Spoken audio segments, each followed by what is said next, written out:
کیا آپ جانتے ہیں کہ ایک چیوٹی نے حضرت سلیمان علیہ السلام کو روک دیا؟ اللہ تعالیٰ نے حضرت سلیمان علیہ السلام کو بہت بڑی سلطنت اور کئی معجزاتی نعمتیں عطا فرمائیں۔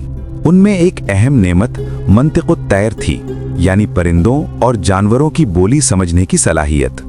قرآن مجید میں ارشاد ہے وَوَرِثَ سُلَيْمَانُ دَاوُودَ وَقَالَ يَا أَيُّهَا النَّاسُ عُلِّمْنَا مَنطِقَ الطَّيْرِ وَأُوتِينَا مِن كُلِّ شَيْءٍ إِنَّ هَذَا لَهُوَ الْفَضْلُ الْمُبِينُ۔ سورۃ النمل آیت نمبر 16۔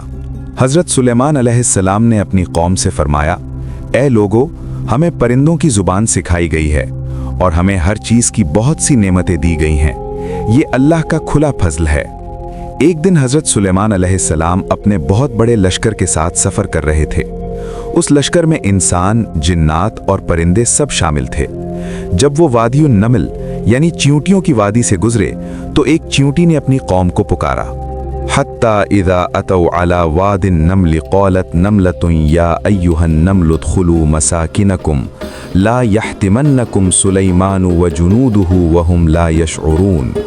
سورۃ النمل آیت نمبر 18۔ اے چیونٹیوں، جلدی سے اپنے بلوں میں چلے جاؤ، کہیں سلیمان اور ان کا لشکر تمہیں کچل نہ دے جبکہ وہ بے خبر ہوں۔ حضرت سلیمان علیہ السلام نے یہ بات سن لی۔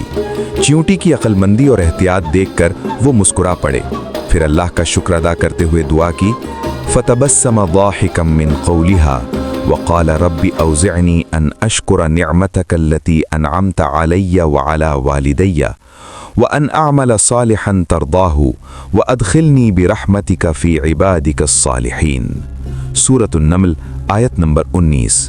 اے میرے رب، مجھے توفیق دے کہ میں تیری نعمت کا شکر کروں جو تو نے مجھ پر اور میرے والدین پر کی ہے، اور میں ایسے نیک عمل کروں جو تجھے پسند ہوں۔